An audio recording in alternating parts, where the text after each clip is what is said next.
Hi folks, it's Kevin. Just a brief word before the podcast begins. When I started Season 2 of SaskScapes, one of the stories I wanted to feature in this series was that of the 60's scoop. Now, if you aren't aware of this rather dark time in Canadian history and culture, I hope by the end of these 4 episodes you will be. From the early 1960s through the late 1980s, there was a mass removal of Aboriginal children from their families into the child welfare system, and in most cases without the consent of their families or bands. Now, an estimated 20,000 kids were scooped up, hence the name 60's Scoop. Episode 57 launched this series, and this is the continuation of my conversations that I had with 4 individuals who were taken from their families as children. Yes, they are sad stories, but they're also stories of strength, courage, cultural pride, and forgiveness. I feel very honored to have had the opportunity to sit and listen to these stories, and I believe we have much to learn from them. Joining me for this episode is Wayne Smoke Snellgrove. Wayne is originally from Saskatchewan, but currently lives in Florida. His story is so inspirational, I didn't want the distance to stand in our way. So this podcast is being recorded via the internet, so you will notice a little bit of a difference in sound quality to previous episodes of SaskScapes. Now, on to the podcast. You're listening to SaskScapes, a podcast featuring the stories of arts, culture, and heritage in Saskatchewan.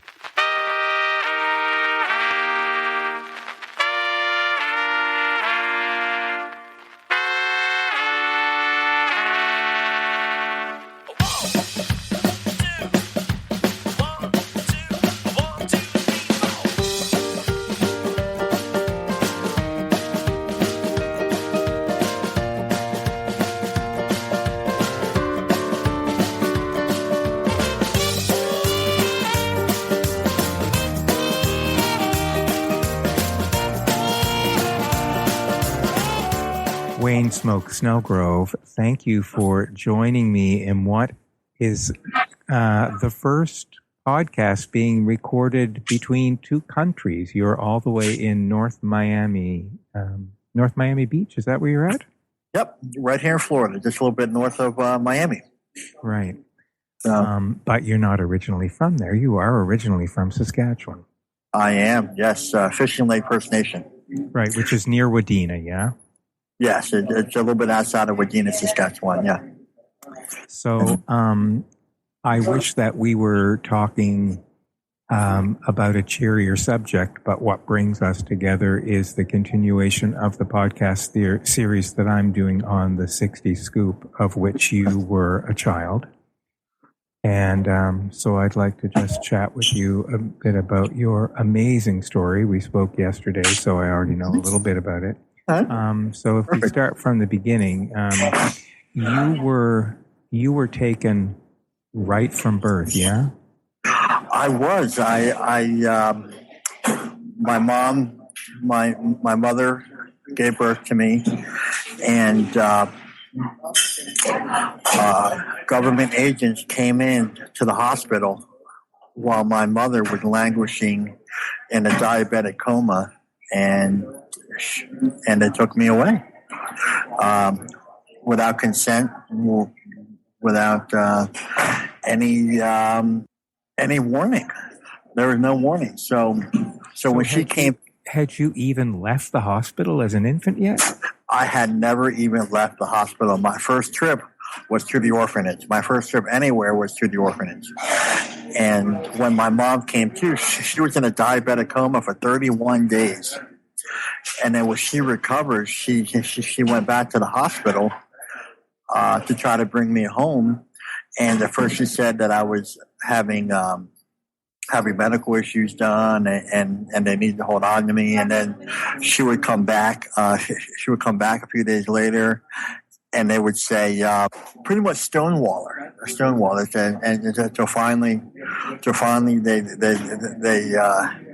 gave her a piece of paper trying to get her to sign her parental rights over. Did she have a clue what was happening? Did she understand? Did she ask why? she had no idea. She had no idea what was happening, what was going on. She'd heard of a few babies taken before, but that wasn't on her radar. And I think at one point they even told her that I had died in the hospital. She got wind of other federal agents going to the res and trying to get my brother and sister. So she was between a rock and a hard space. She already didn't know where I was, and she was trying to find out where I was, and she wasn't getting anywhere. And when she was going home, my older brothers and sisters were already home, and the government agents were already looking for them to take them too. So she didn't. So she went underground. She just fled. That was the only thing. That was the only thing that she could do, and it just leave. And how many siblings did you have at that point? One older brother and one older sister. Okay. Were they already at the orphanage? No, they were at home. They were at home for whatever reason. The government agents came in and they took me, and not them. Not them. They were looking for them. No, they were looking for them to take. So she was really scared, and she fled. She fled with the only, the kids that she had left, because she couldn't imagine losing 3 kids. Yeah. In the same thing. Yeah. How long were you in the orphanage for before you were adopted? Oh, geez. I think about 3.5, close to 4. Yeah. My first memory, and I talk about this all the time. My first memory was of a big hall. It was a dark hall, and there were a lot of beds.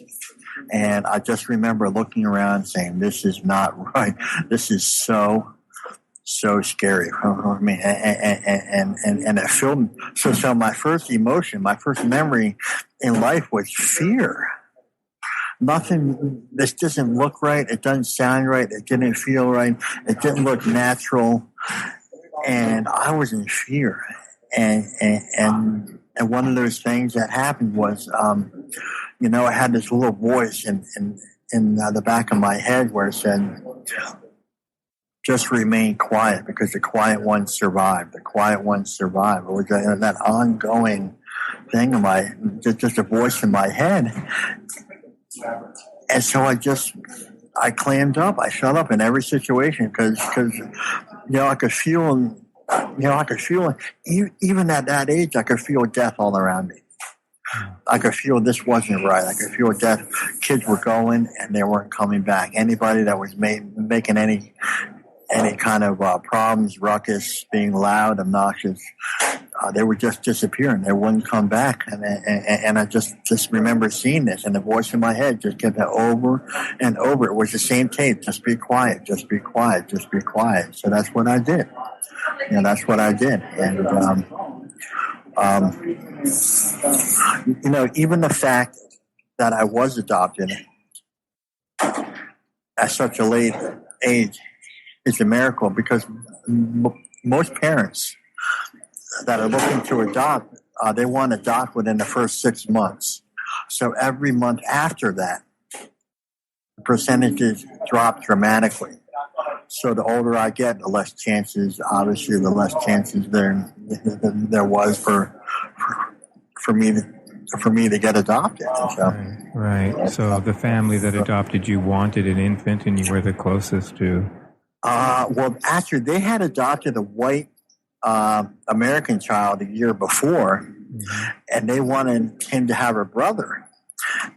Yes, almost the same age. So he was 3 or 4, and I was 3 or 4. I think I'm 8 months younger than him, or I think 8 months younger than him, and so I kind of remember talking to my mom. This is years later in my teens. I said, out of all the kids that you saw, why did you pick me? And they said that I had the biggest smile, and I was running around, and I had the most fun. And they had a little playgrounds for us, and they went to about 12 or 15 adoption places. Looking for, it was like buying a car. They wanted this characteristic, they wanted this characteristic, they wanted to be active, and so when my adopted mother saw me, she knew I was the one. And you know, I didn't understand that fully until my 40s. You know, until I actually won that. I had actually won the spiritual lottery back then, and they plucked me up. But that wasn't my perception at the time. My perception at the time was, I'm going off to another family, and I don't know where, and I don't know why. I'm just going. So were you still experiencing fear? Was it fear behind that? Absolutely. Fear wherever I go. In fact, it got worse the older I got. And I can remember we moved to Pennsylvania, and then we moved to New Jersey.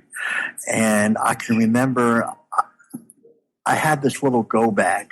There was a little suitcase. You know what? I think it was a little backpack, but it had everything that I needed to survive. It had a little blanket. It had some M&Ms. It had some Hot Wheels cars, and it had a jacket in case it got cold out. And I mean, that's the thinking of a 7-year-old. That's everything you need. But that was at the foot of my bed. And it was there because you just thought this is not permanent. It was always there, and I always knew that someday that I was going to be moved on. I didn't understand that this was that they had adoption. I had no concept of being adopted. I had no concept of family.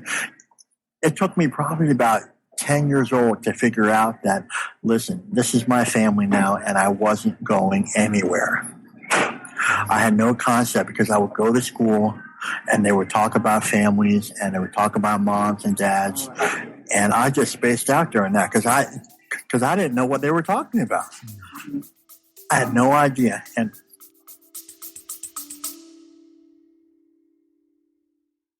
hey, it's Kevin.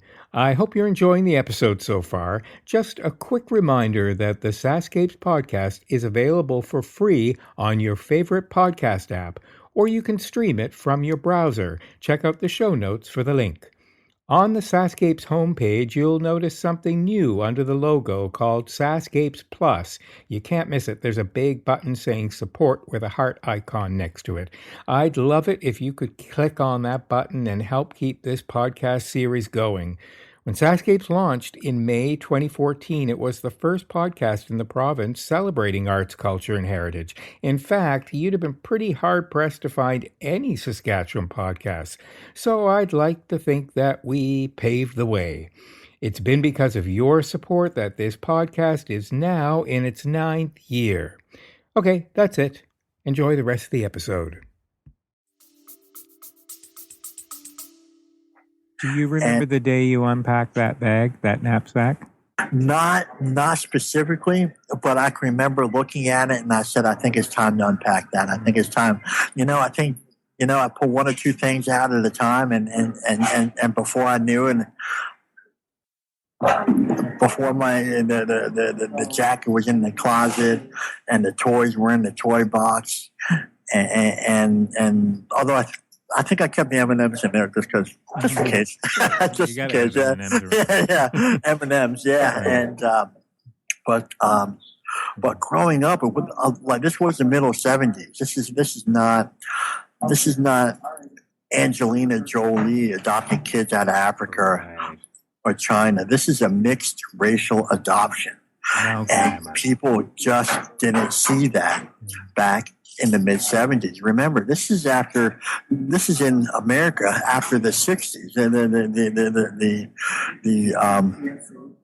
The burn baby burn, the riots in Watts and Compton, and there was a lot of racial tensions going on. And then there was me 3 or 4 years later, and I was the whitest thing that they've ever seen in my neighborhood. And I can remember just just being stared at. They didn't know what I was and who I was. And they would ask me, what are you? And I would say, well, I think I'm an Indian. And they said, what kind of Indian are you? And this question killed me because I could never tell them. I knew who I was, but I didn't know what I was. And I was so sad because I just didn't know. And I didn't know what I was going to stay here with this family. And this is all growing up. I just... Did your adoptive parents not want to sort of alleviate any of the mystery around that for you by explaining a little bit about who you were and your culture? Well, this is a very scary topic for me because at the time I didn't know how to ask such a sensitive question. Because I was still under the assumption that if I rocked the boat too much, if I asked too many questions, that I was going to leave. I knew that in the deepest pit of my heart. I knew that if I get in trouble, that if I do something bad, that I am going to leave and I'm not going to come back. And I was off to the races again. So I was living like the other shoe is just about to drop. I'm on the verge of moving out. I'm on the verge of going somewhere else. And 3 or 4 years into this family, I didn't want to leave. This is almost like a home situation, but it really wasn't home yet because I really hadn't settled into my heart and my mind. And so growing up, kind of going back to growing up, kind of being native in a white world was tough because we have all those stereotypes, like the savage Indian and John Wayne and all these and constantly killing Indians. And here, they look across the room at school, and there I am. There's an Indian. It was pretty much an all-white school, and there I was. I can remember in 5th grade, I forget where I was. We moved around quite a bit, but I can remember in 5th grade social studies class, we pulled our social studies books out and we opened to the chapter of how the West was won. And I opened that up and they talked about the brutal and the savage Indian and how Custer killed the savages. And everybody looked, this is in public school, and everybody looked at me. And I knew from that point on that those thoughts that me being less than, now this is proven. This is proof that I knew all along anyway that I was less than. And they treated me less than afterwards. They said, this is, you're an Indian. You're just, and things got real interesting on the recess. The recess periods after that, because I had to defend myself. I had to get violent. I'm not a violent guy, but I had to defend myself. And they said, well, you're less than. The book says it, and we're going to beat you up. We're going to do everything we can to beat you up now. And plus I had the... Plus, I was born with a cleft palate too, and which is my upper lip wasn't formed fully at birth, and I say that just to say that this is that just added to my formative years, my chaos years, because I had this, because I was full of fear. I didn't know what a family was. God didn't make me perfect. God didn't make me white. I blame God for a lot of this. I can remember I turned my back on God at 7 years old. And I said, if this is what you have. This is what you have for me, then I don't want it. And I tried to take my life at 7 years old. And I said, I don't want to be here anymore. I've had enough. And were your adoptive parents aware of just how low you were feeling at that point? Great question. I still had in the back of my mind that if I say anything, then I'm gone. Wow. You see that quiet thing in the back of my voice. If I say anything, then I'm gone. Then I'm going to die. And then so I said, no, everything's fine. Everything's fine. Fine. So don't rock the boat. Don't, whatever you do, don't rock the boat. And I internalized everything. Everything I felt in this world, it was you and me. You against me, and I had to keep you at a distance just to keep me safe, because my mind, it wasn't a safe place. It wasn't. This world had proved to me that this wasn't a safe place for me. It's very safe for me. Did you find? When did you find your identity in school? I mean, not so much your identity as First Nations, but your identity as a person. Great question. I was very fortunate enough that I was born with a competitive spirit. I had a competitive body. At 7 years old, my father suggested that I start swimming, so I started at Summer League in New Jersey, and that was the only thing that I couldn't do. I can remember growing up, I was really angry. I could throw a ball, I could fight real well, and but all the kids went to the local community swim school, or the community pool, and they had a little summer league there, and have a little summer league team there. And I can remember going there, and I couldn't go from one end of the pool to the other. I couldn't do it. And all my friends were swimming right by me, and that really pissed me off, actually. Really pissed me off. And to answer your question, that was the start of my identity, because I started to identify myself as a swimmer. Within a year and a half, I was nationally ranked for my age group, on the national level. It means that I was one of the top swimmers for my age group in the country. Wow. And I identify myself with that as a swimmer and as an athlete, because up until then, that was really the only thing that I was really ever good at. And this is the most interesting. This is a great question. This is what was happening was, what I discovered is that if you win, people don't notice what color you are. Mm. People stop noticing my lip. People stopped noticing my straight black hair, and they started to notice Wayne the swimmer. And I became known as Wayne the swimmer. And that's what I want. All I wanted in life was to fit in, was to belong to something special, to be somebody special, to be in union with something. And swimming gave me that. It gave me an identity. And were you getting that mirrored back from your friends? Were your friends mirroring back some kind of a positive message of, hey, wow, you're cool?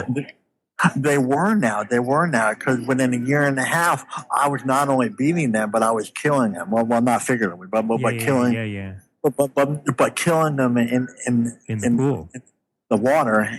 And I was one of the best swimmers. Not only in New Jersey, not even in like the Mid-Atlantic states, but in the country. And I joined this club team, the Jersey Wahoos, and they were a nationally ranked club, and they had great coaches and everything. And they saw, and I can remember my first coach looked at me, John Carroll. He looked at me as a swimmer, and I loved that, because I hated being identified as something else, as something less than. And I can remember just loving going to the pool,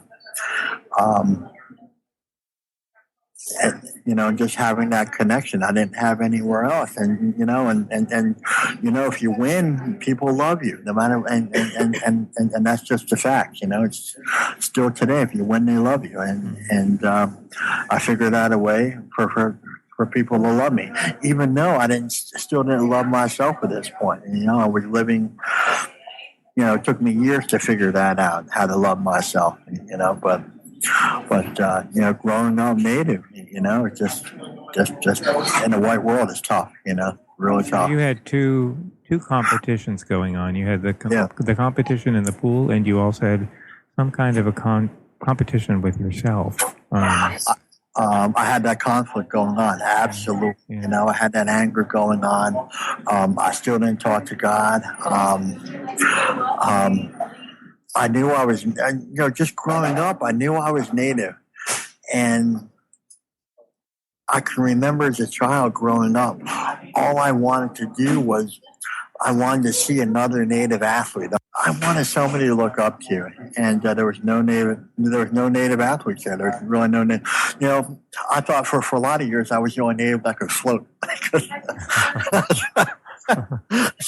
think I'm the only one. I'm looking around because I didn't see anybody else. But the irony is that by the time you were in your 20s, you became the person to be looked up to, because you became the first Native American to win twice U.S. Swimming National. You became the person you wanted to look up to. I did, yeah, and looking back, looking back on my career, my swimming career. Well, let me just add this: that my swimming career was fueled by my self-anger and my self-hate and my self-loathing.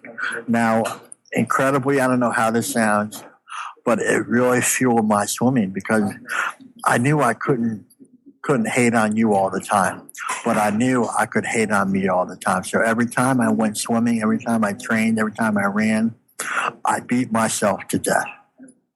I went until I couldn't go anymore, and I slept, and I did it all over again. I did it year after year after year, and all I want, it wasn't even really winning that I wanted. It was the fact that I hated to lose. I was going to ask you, what happened what would you go through when you didn't win? I won a lot of races. I really did. Okay. On the national level, all sorts of national levels. Out of all the national races I did, I think I did about 12, 15, 20 national caliber races. I only won 2 of them, but they're pretty special, though. To be the top swimmer in the country, the U.S.,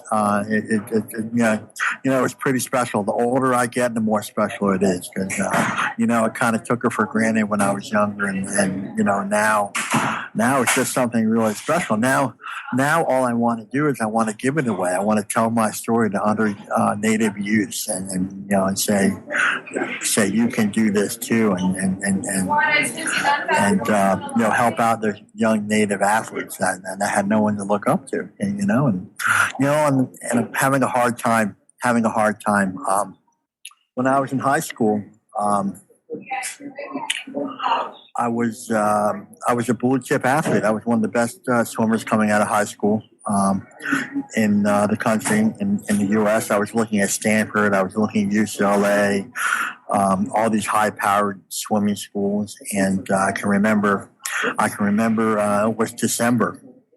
It was December my senior year. I've been talking to these coaches, and they were calling me and getting weekly updates, and how's Wayne doing, and what's he doing, and I can remember that December I was at winter training in Massachusetts. Our team went up to Massachusetts to train over winter break, and I had torn my rotator cuff. I can remember I couldn't even lift my shoulder anymore. So So word travels pretty quickly. Within 24 hours, everything had stopped. There was no phone calls.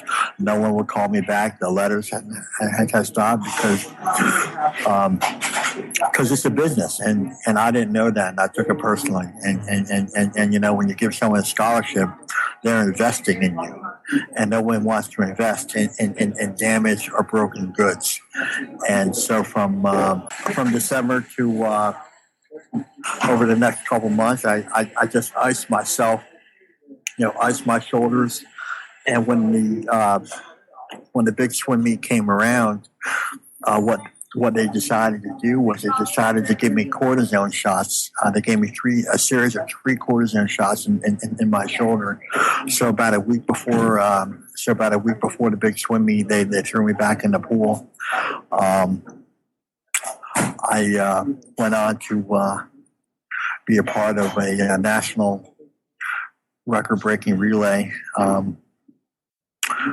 We broke the national record, the high school national record, and after that, my world fell apart because I knew I could I'll never probably swim again after that, and I fell into my other love, which is drinking and drugging, and I ended up in my first rehab a week after I broke my first national championship in high school, and I remained broken there for a lot of years. It took me years to take a sober breath after that. It really did. Even though. I sobered up a little bit. We spoke yesterday, and I think I stayed sober for about a year, and then I jumped in the pool for 2 or 3 months, 4 months, and then went to YMCA Nationals, Long Course Nationals. A year and a half after I tore my rotator cuff, I jumped in the pool and I broke, I think, another 3 or 4 national records, and then I got out of, and then I wasn't even dried off from swimming yet, and I got offered a Division I scholarship to LaSalle University in Philadelphia, and in hindsight, it's pretty funny, but I bet he didn't know he was getting a drunk Indian first, drunk, angry, disturbed Indian he was given the scholarship. I'm looking at him like, do you really want me to swim for you? And anyway. Did that get you back on track, having that program to commit to? No, actually, I actually drank myself out of that scholarship. I couldn't stop drinking, and even though I broke 3 or 4 of their, even though I kept on winning, this is kind of a funny story, but I can remember showing up to a swim meet drunk, and I couldn't even stand up. And I can remember just going in the pool and saying, "Oh my God, I got to swim!" And I got on the block. I couldn't even stay steady on the block, and I jumped in. I swam the whole race drunk, and I won. I killed him. I just killed him, and I got up and I staggered out, and I went right to the locker room. And then my coach came in and said, "What the F was that?" And I said, "I don't know what I'm doing. I simply didn't know what I was doing, and I didn't know I was an alcoholic. I didn't know I could stop. I had nothing.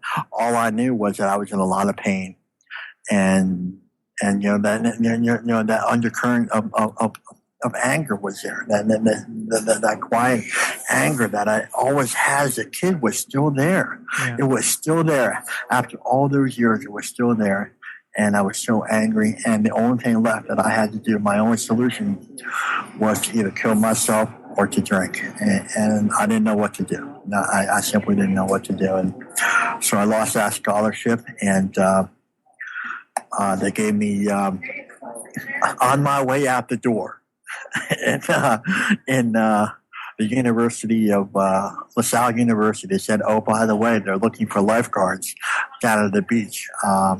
They want some guys that can swim to be lifeguards." And I said, "Okay." Okay, so off I went to the beaches of South Jersey, and I started to swim there. I bumped into a guy named Sid Cassidy. He was the head swim coach at Atlantic City Beach Patrol, and little did I know that he was the national team coach, the open water national team coach there, and for the U.S., the U.S. swimming open water national team coach, and he saw potential in me. He put me in the ocean, and I stayed sober, and I started winning these mile races from one pier to the other, which is just these little dinky mile races, and I did a little training, and I just won race after race, and I could cut through the surf, and I could cut through all the shark infested waters, and I just it became I became a much better open water swimmer than I ever did pool swimmer. And it was a couple years later after that, I ended up winning my first national championship. 3.5 years after I failed out of LaSalle University, I won my first national championship. Yeah. Did you get the sense through all that pain and everything that the swimming and the successes around the swimming weren't going to fix the underlying pain? I mean, did that occur to you? I had no concept of that. All I knew was I had to blot out the intolerable me, and I couldn't do it. The intolerable me, and it wasn't until this was one of the saddest points in my life, and I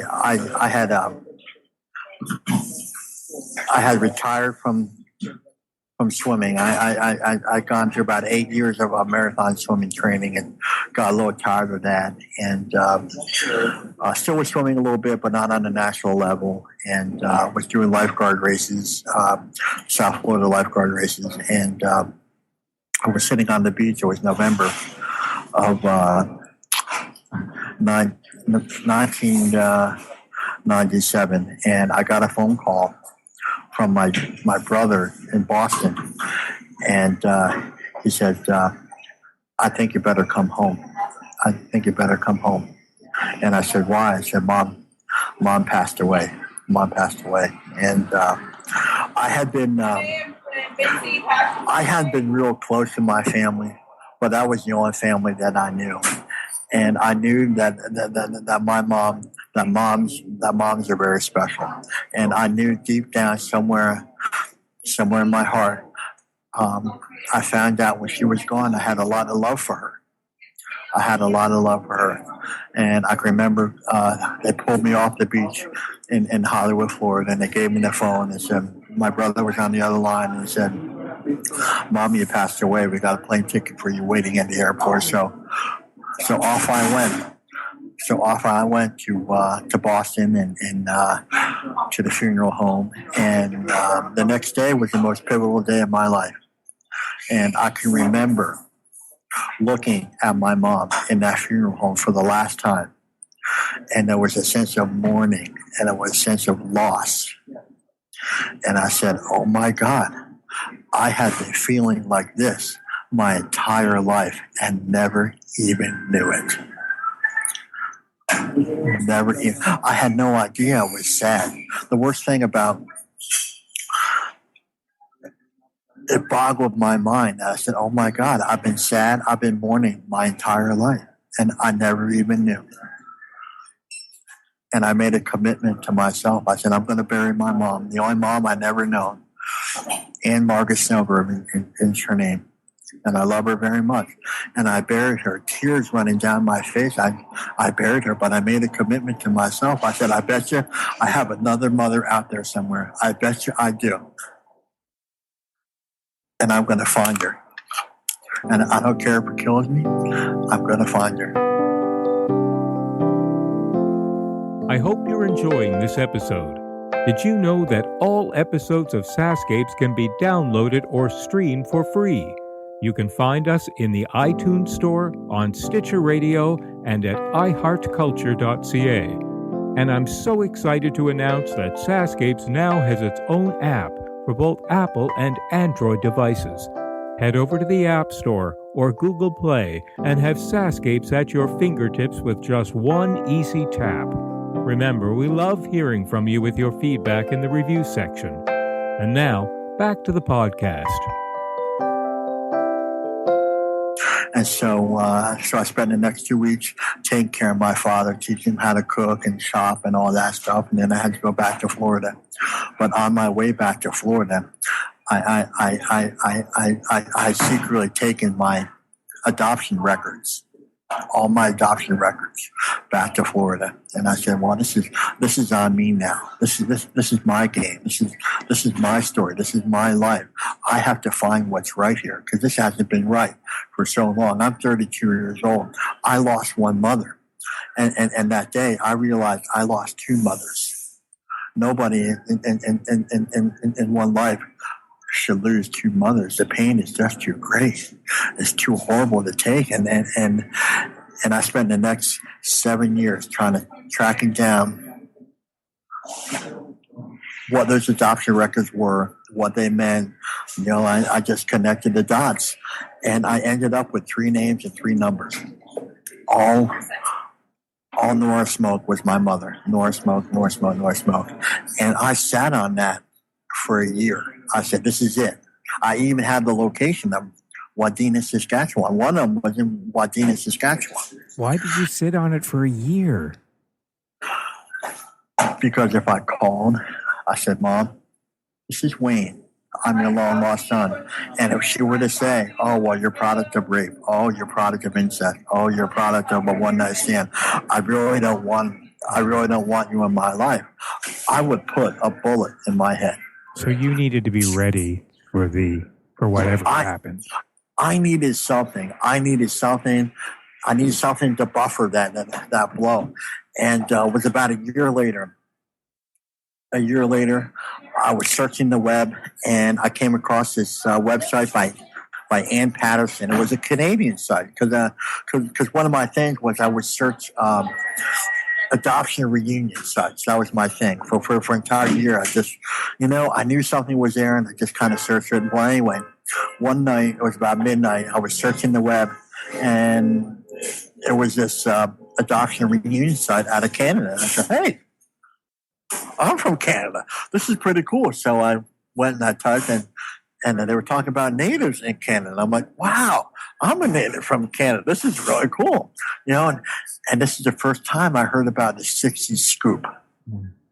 And I said, and I read it, and I'm like, I have never heard of this before. Why hadn't anybody talked about this? They were as a matter of routine in the 60s, 70s, and 80s, as a routine, taking Native children out of healthy homes and putting them into orphanages. And I'm thinking in the back of my mind, like, this could be the answer to all my riddles. This is it. And it gave me that glimmer of hope. I said, oh my God, this could be it. And I I emailed her that night, and 5 minutes later, she emailed me back and said, we're going to talk tomorrow. She called the next day. I told her, I gave her the 3 names and the 3 numbers. And she said she would call the next day. The next day she called, I was out mowing the lawn. And I could hear the phone ring. And I ran in, and my ex-wife, my wife was standing there with the phone. And I grabbed the phone, and I ran into the bedroom. She didn't have to tell me it was her. I knew it was her. And I ran into the bedroom. I closed the door. I put the lights off, and I jumped in the bed. And Ann Patterson, the PI who ran the site, said, I've spoken to the most wonderful woman I've ever spoken to. And she had just spoken to my mom. And she was on the phone for 2 hours with my mom. And she was crying the whole time. And I was crying. My mom had never forgotten about me. My mom was looking for me for 32 years. Just the same as I was looking for her. She was mourning me for 32 years, the same as I was mourning her for 32 years. So did you get to see her? I did. I went up a couple months later and flew from here to Fort Lauderdale to Houston, up to Calgary, and then back over to Regina. And I can remember walking off the airplane. I said, "This is it. This is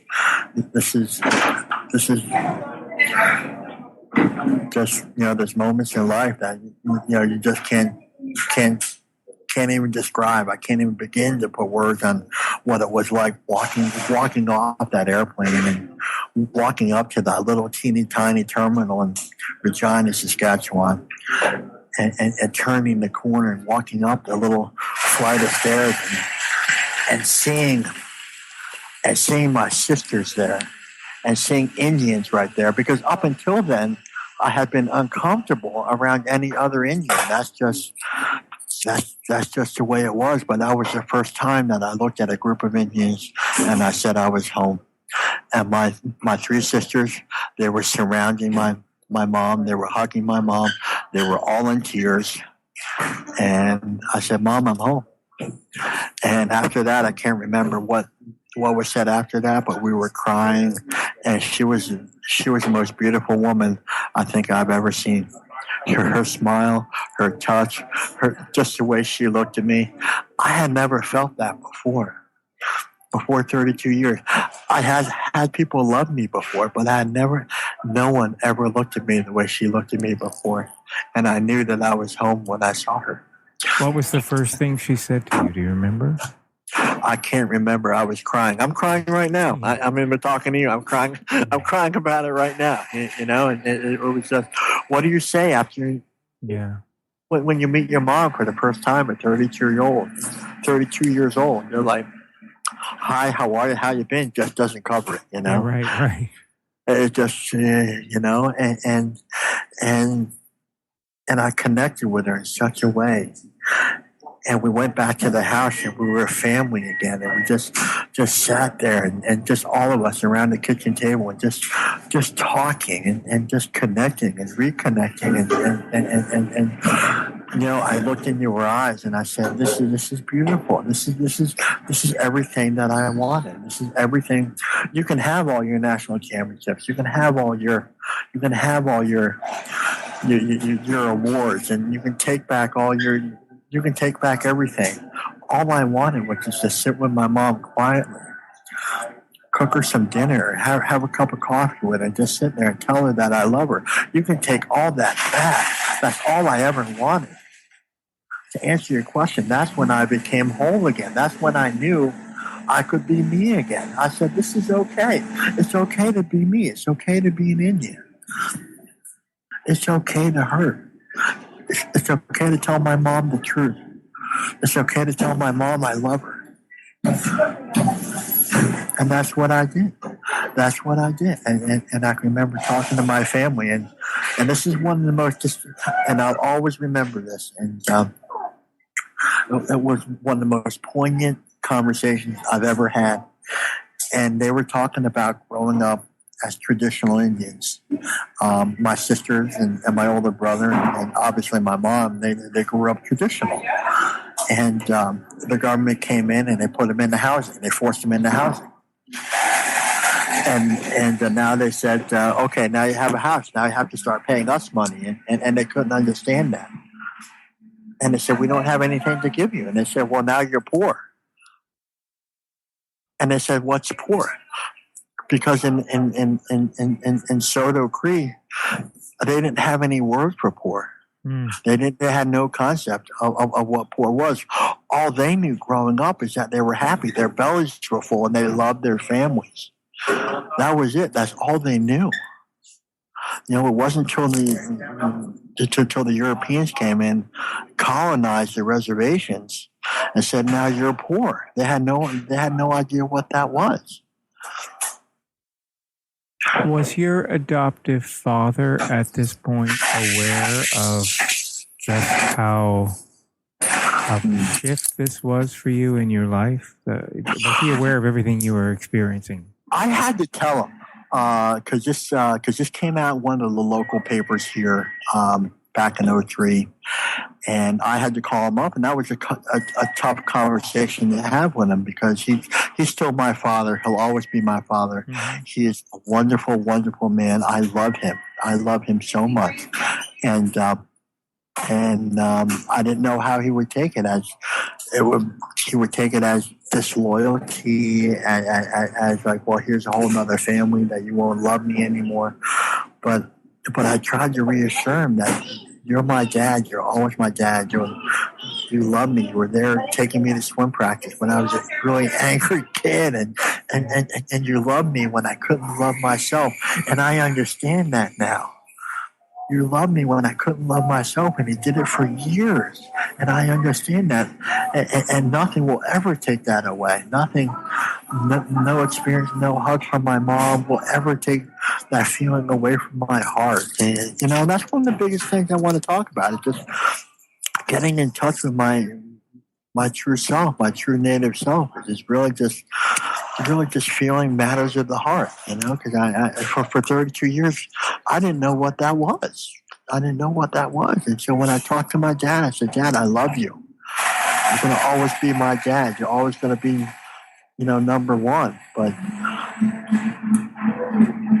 I saw the other side of it now. Now I have two families to love. How many people have two families to love? Right. Yeah. But did your dad did he get that the cultural piece of the puzzle that was missing was now found? Did you feel like he heard you? I don't think he ever got that. And that was the only time I had this conversation with him, because it was, he said some interesting things that made me think that maybe I should probably never talk about this again,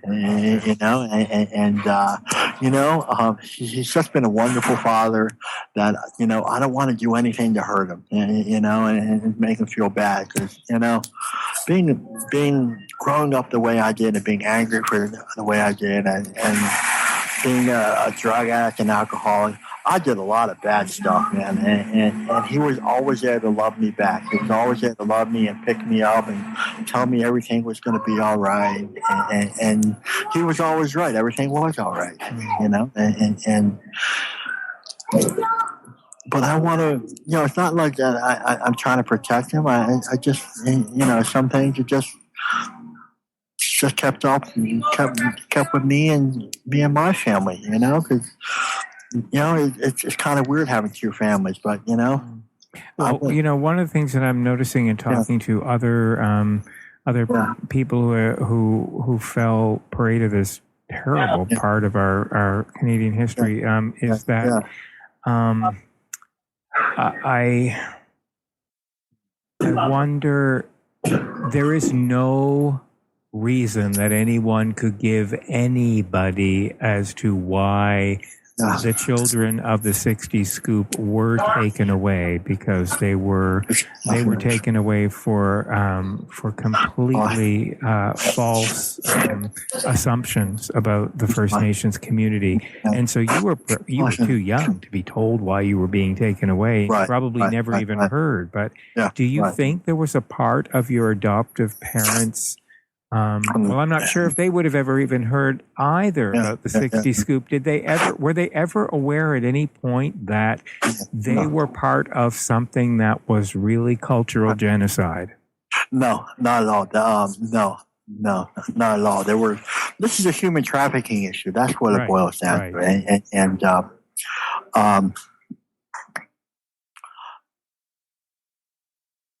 I'm sure that they weren't aware that this was all they wanted was to have a whole and complete family, and that's simply, and God bless them that they looked beyond the culture and they looked beyond the skin culture, and they found a reason to love me. Again, the older I get, how special that is. How special they were.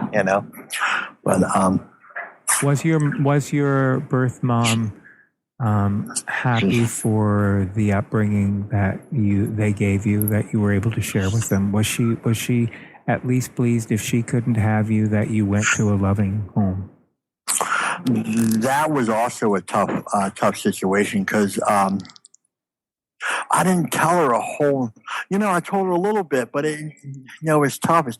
It's hard to talk about the missing years. Right. There's years missing there. There's time taken away. There's time stolen. And no matter what you say, no matter how good or bad it was, especially how good it was, I could see her just kind of turn off a little bit. So I really didn't get into it a lot. I told her I've been raised really well and really happy. And, I still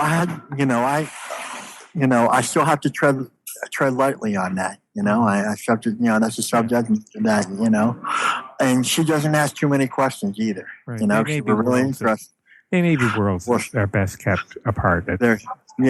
And this is two worlds too. They weren't, they're reservation Indians, and I was brought up in white society, in white European society, and those two worlds don't understand each other. They just simply don't understand each other, and it's hard to make people understand no matter what you say, and to just.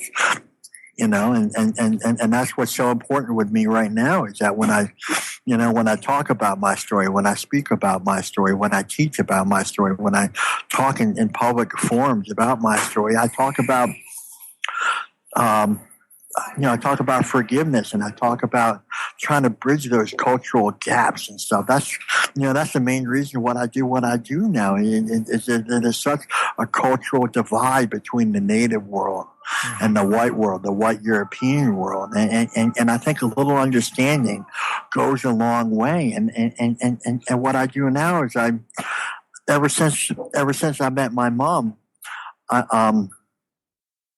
I found a medicine man here in Florida, and I've been walking the spiritual road, the Native American spiritual red road, and he's taught me the ways, and he taught me to pray for my enemies, and he taught me all those lessons that I need to learn to be happy and happy and whole again. And so I take those teachings and I share them with the white world, with the white culture, because it's kind of breaking down those walls of misunderstanding, and so that what happened to me hopefully won't happen again. I couldn't imagine my kid going through what. Going through what, or my grandkids going through what I went through, and so it's really important to me to teach about forgiveness and teach a little bit about Native American spirituality. You seem happy now. I am really happy right now. I am. I can look back and I can genuinely say what an adventure this has been, kind of take myself out of it, take my personal feelings out of it, and just kind of look back and say, wow, I've lived a lot of lives here in my 44 years of life, Right. and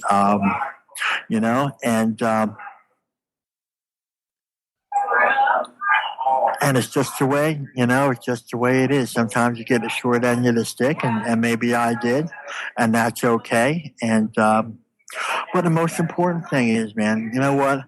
I had to forgive the Canadian government for what they did. In order for me to be a happy, useful to other people, to help other people, I had to learn to forgive the Canadian government and give all those agencies that were involved in this genocide, in this cultural genocide. And I just had to put it down. I had to forgive them. I said, okay, that's really unfortunate. And my mission now is to make sure that this doesn't happen again. If somebody, if a First Nations person is listening to this who has not found that way of forgiveness, that is still in self-destruct mode, it's hard. What would you say? I know. Go back to the native ways. Go back to your roots. You see what the Canadian government is. They not only committed physical genocide, but they committed spiritual genocide too. Right. I couldn't. To go back to the native ways. You see, my family is scared to talk about it, to talk in their native tongue. They're still scared. They won't do it. Mm. They won't go back to ceremony because they're scared to do it. What's the fear there? What is that fear about? That that they'll piss off the white government. They'll come in, they'll start taking their rights away. And you see the Canadian natives, especially the ones that I've spoken to, the ones that are my family, they are so terrified of the Canadian government. They brought the fear of death into them. The fear of death into them. Now, the native culture is something to be. It's wonderful. It's awesome, and it's powerful. The spirituality is powerful. Our ancestors survived because they lived the way they lived, and they passed it on to us. And for us to turn our back on it, man, I said, go back to native spirituality. Go back to the ways of our ancestors. Learn how to pray the way they did, because they survived. This helped keep them survive. This is about surviving and finding a way to love despite everything. That's what this is about, finding a way to love despite everything. And I found out if I hold on to that anger, then I can't love you. I can't find a way to love anybody if I'm hating on you. I can't do it. It's like holding fear and faith in the same hand. I have to choose one. And my medicine man, you said, you're going to have to choose one. And I hope you choose love one day. He didn't tell me. He doesn't tell me what to do. He shows me what to do. He says, this is how I love. And he says, this is the way I pray. And I said, okay. And I, for a long time, I've gotten the same results that he is, a peaceful heart. Happy mind and a peaceful heart. That's all I ever wanted. As a 7-year-old kid, that's all I wanted growing up was a peaceful heart. I never had that. And my native spirituality, the ways that I've learned and the way my medicine man has taught me is giving me all that back. It's giving me a sense of oneness with Creator and a oneness with forgiveness and oneness with the love that surrounds me at all times. And I connect to that now. I connect to you. I connect to my brother. I connect to my dad. I connect to my brother down the street who I don't even know. I connect to my sister. That we're all walking this spiritual path, whether we know it or not. We're going from innocence to wisdom, and we're all spiritual beings, and we're walking along that path, whether we understand it or know it or not. And my job is to love you until you can love yourself, and love you until you can get there. Because you're my brother, and my job is to love you no matter what age you are, what sex you are, what your sexuality is, whatever. My job is just to love you, and I can't do that with anger in my heart, anger festering anywhere in my heart. So I had to get real with myself, I had to get real. I did, and my native spiritual ways has also helped me with my drug addiction and alcohol. It's just not there. I don't think about drinking. I haven't had a drink in 12 years. It's just awesome. It's just awesome. This is the way that I've always wanted to be. This is the Indian that I've always wanted to be. And all I want to do now is share the love with the world. Give me a chance to share the love with the world. I hope you get to come back to Saskatchewan and do that, I think. I haven't been there in a little while, and I'm overdue. And hopefully within a year, I'll be back and be back and talk to my family again, and talk to my elders again, and go back to my reservation again, and tribal office, and talk about that.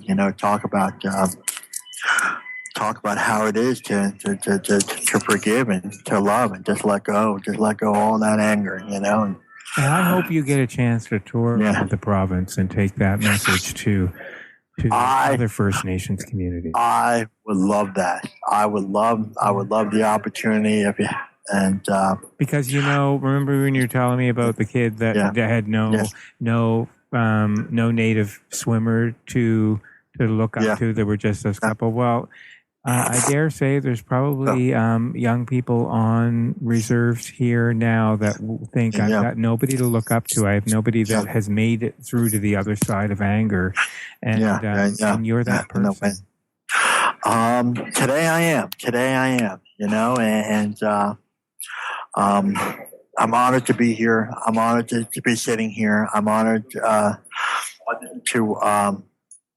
be on the journey that I've been on. What a journey it's been. What a strange trip it's been, man. I don't think it's not over yet. It's not over yet. You see, I'm on the other side of it now, and the rest of my life will be dedicated to helping others how to forgive and to walk through some of the stuff that they have to walk through and figure out I'll show them what I had to do to learn to love again. And when I love you, I learn to love myself, and it's a powerful message. It's this message of love, this love and forgiveness, man. That's all forgiveness is. It's nothing but loving myself. That's what it is. So, Wayne, I'm honored that you took this much time to tell your story to me. Well, thank you very much, Kevin. I'm so honored to be here, man. You're my brother. I love you. And it's so awesome to be here and here in a Starbucks here. This episode has not been brought to you by Starbucks. This has not been brought to you by Starbucks. We just happen to be a little that's okay. She's back at home, but it was no. Thank you so much for reaching out to me, and I'm just honored to be here. And thank you very much. I look forward to connecting with you when you get to Saskatchewan. Absolutely, I'll call you up when I get there, brother. Thank you, Wayne. Thanks for listening. The SaskScapes podcast is created and hosted by Kevin Power for Sask Culture. Funding to the cultural sector is provided through the Saskatchewan Lotteries Trust Fund for Sport, Culture, and Recreation. For more information, visit iheartculture.ca and saskculture.ca. Music for SaskScapes is provided by Saskatchewan-born singer-songwriter Jeffrey Straker. There's no end to the stories to be told. So, until next time...